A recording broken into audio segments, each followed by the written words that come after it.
A paz do Senhor, meus amados irmãos, aqui estamos mais uma vez de volta para esse quadro de perguntas e respostas. Eu me chamo Pastor Carlos Estevão e estou aqui com a bênção de Deus para, segundo aquilo que Deus me der de orientação, conforme a palavra, trazer uma resposta para as perguntas que os irmãos nos enviaram. Então, indo direto ao assunto, nós temos a primeira pergunta: o que o Senhor mais gosta no ministério? É a pergunta primeira que me foi formulada.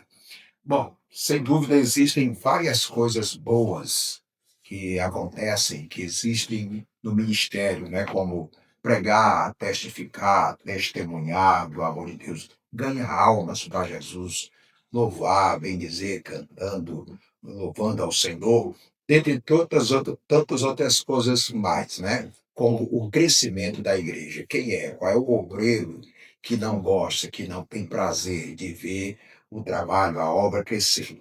Mas todas essas coisas não seriam plenamente satisfatórias ou satisfeitas com a ausência de dois fatores importantes que os consideram, para que essas outras boas coisas sejam devidamente realizadas e venham nos trazer alegria, gozo, satisfação, que é a oração e a meditação da palavra de Deus, ou o estudar a palavra do Senhor.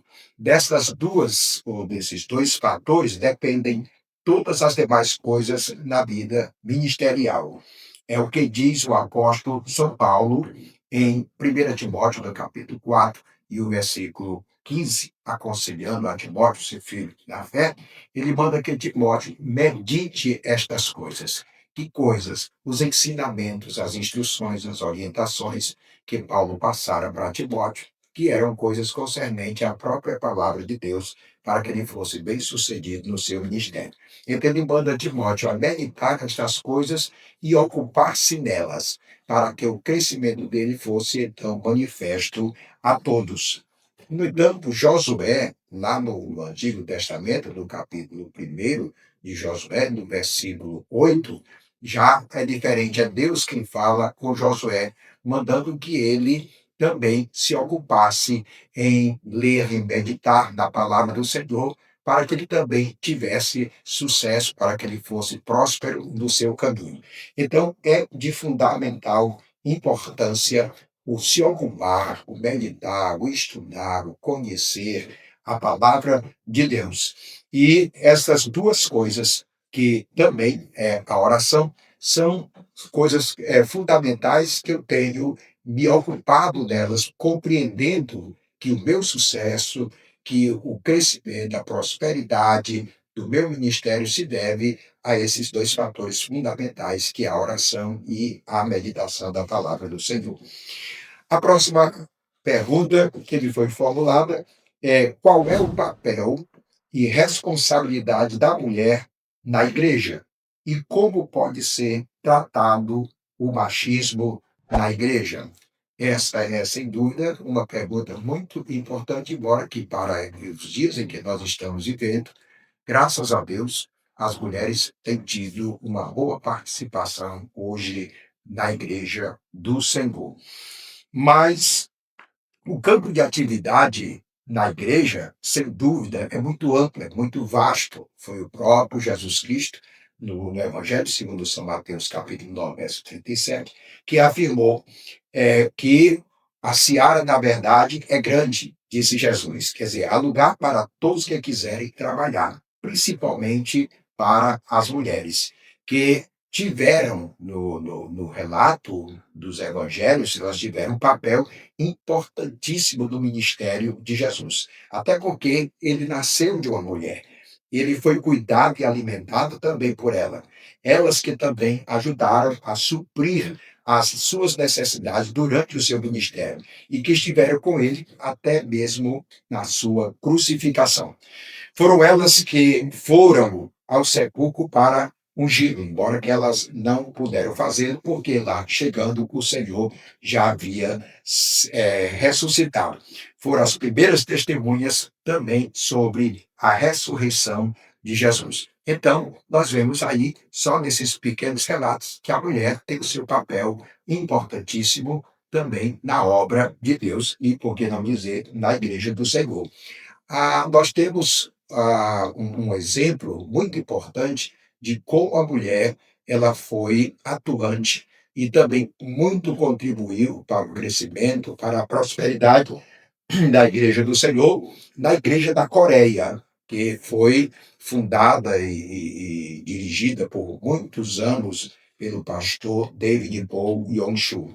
Então, ele faz um relato de como a igreja cresceu e como os homens da Coreia, principalmente naqueles dias, eles não tinham tempo disponíveis, até porque passavam o tempo, o dia todo no labor diário, e à noite eles se achavam, então, exaustos, e eles não podiam atender aquele método, aquele plano de atividade novo que ele havia recebido do Senhor para o crescimento da igreja. Então, Deus revelou para o pastor para que ele, então, se utilizasse das mulheres à frente daquele plano de atividade, que era o grupo familiar.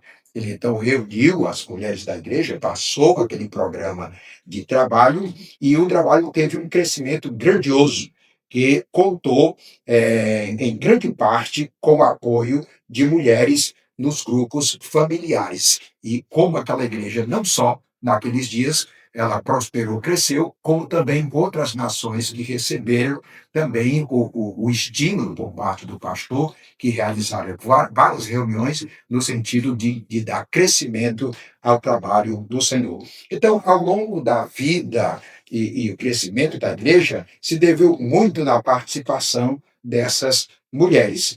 E no livro, a carta do apóstolo São Paulo aos Gálatas, no capítulo 13, versículo 28, ali está escrito que para Deus não existe nem macho nem fêmea. Isto é, para Deus não existe distinção de gênero.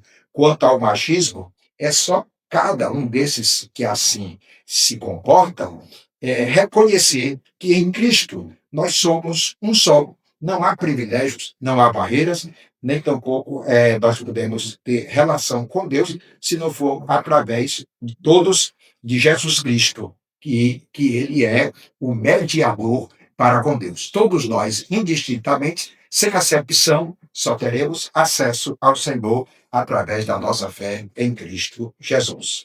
A terceira pergunta também muito importante: como recuperar a fé depois da perda? A pessoa diz: perdi meu filho há 8 meses e com ele a minha fé.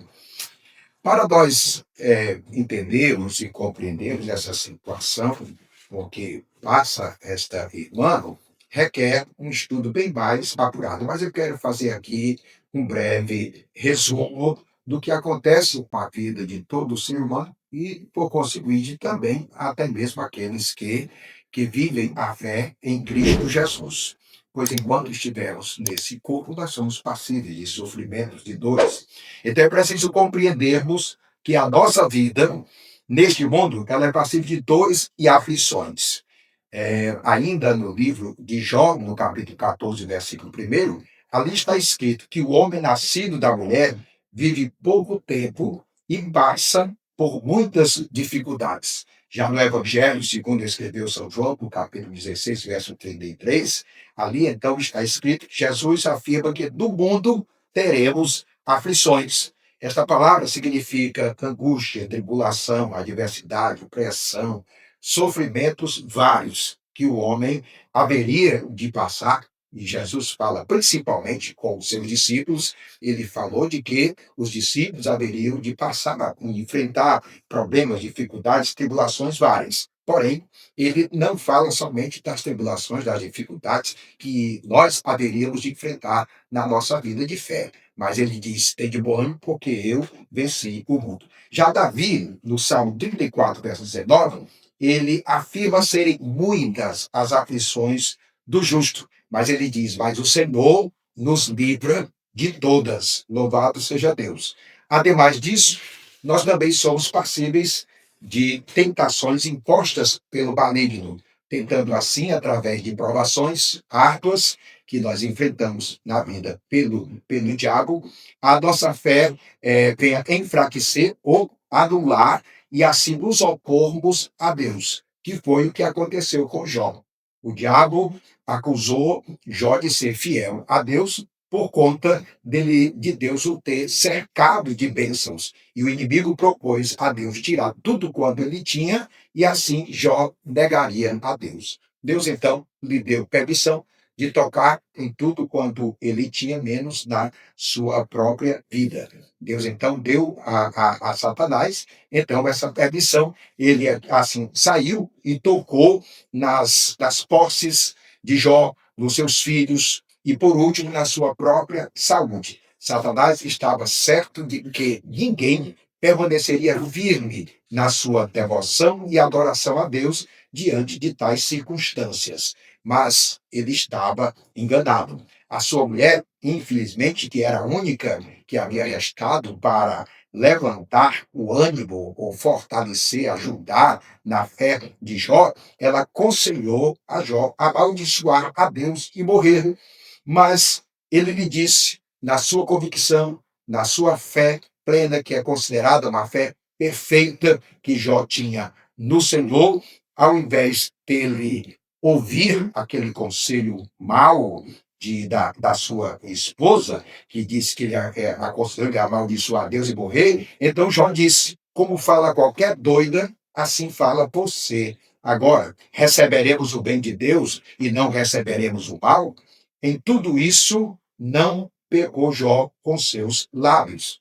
Diz aí em Jó, capítulo 2, verso 9 ao 10. Ao invés de negar a Deus, Jó rasgou o seu manto e rapou a sua cabeça e adorou a Deus, dizendo: Nu saí do ventre da minha mãe, e nu tornarei para lá. O Senhor o deu e o Senhor o tomou. Bendito seja o nome do Senhor. E assim a Bíblia diz: em tudo isto, Jó não pecou contra Deus com os seus lábios. Então, nós devemos admitir, com este exemplo de Jó, um exemplo de fé, é que nós devemos ter a consciência de que as dificuldades, como esse caso da irmã que formulou esta pergunta, que perdeu o seu filho, a irmã passou por essa situação difícil. Todavia, isto para a irmã pode ter sido um teste que a irmã enfrentou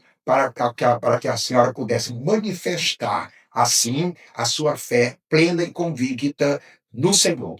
Há uma letra de um certo hino que diz que se você perdeu tudo nessa vida, menos a fé, você não perdeu nada.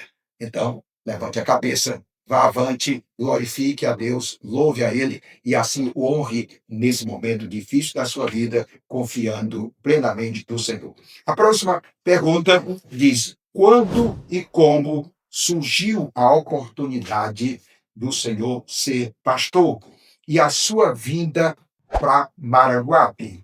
Então, é, na reunião passada, é, houve uma pergunta quase que semelhante a esta, aonde ali eu expus de uma forma mais detalhada como isto aconteceu. É, não como a oportunidade de ser pastor. Eu já havia recebido a promessa de chegar ao ministério. Deus havia me feito, então, uma promessa. Talvez que, como pelos meus 5, 6 anos de fé, o Senhor me falou que tinha uma cadeira para mim entre os meus. E disse o Senhor, isto é, ele tinha uma cadeira para mim entre os seus santos do ministério. Então, foi após chegar ao presbitério, novamente o Senhor tornou a me falar. Desta feita, eu já era presbítero, e então ele diz: eu te chamei para apacentar, mas ainda não és um apacentador.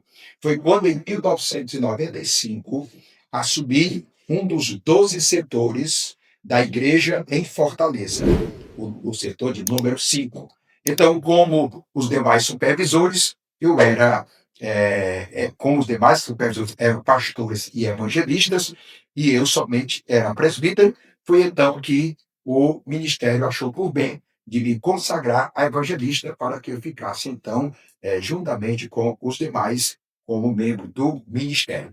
Então, é, eu então fui consagrado nesse caso, no ano de 1995, a evangelista e passei a assumir o setor de número 5, onde Deus abençoou de uma forma maravilhosa. E após exatamente os 3 anos, com o setor 5 em plena evidência, então o ministério me consagrou ao pastorado, o que hoje, pela misericórdia de Deus, fazem 27 anos que eu atuo na igreja como pastor, somando com os 3 anos de evangelista, que já é considerado um pastor, fazem 30 anos que estou no ministério, apacentando e cuidando do rebanho que Deus confiou às minhas mãos. A última pergunta que me foi formulada é muito importante, porque isso é uma experiência que eu carrego desde o princípio da minha fé.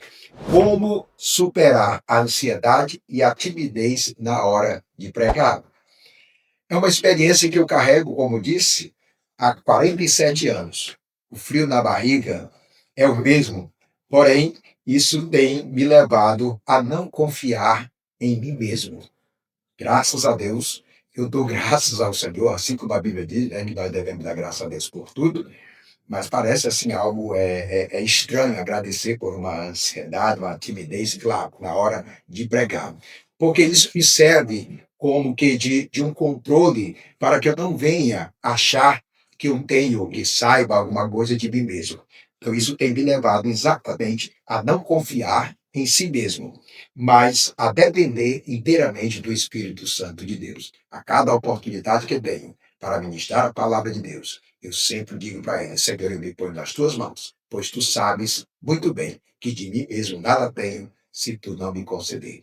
Então, quero aqui agradecer a Deus a oportunidade e espero que cada uma dessas respostas tenha, na realidade, trazido fortalecimento, esclarecimento no tocante àquilo que os irmãos tinham dúvida para saber e ter conhecimento de uma resposta bíblica para os irmãos. Que Deus abençoe em nome de Jesus e até a próxima oportunidade.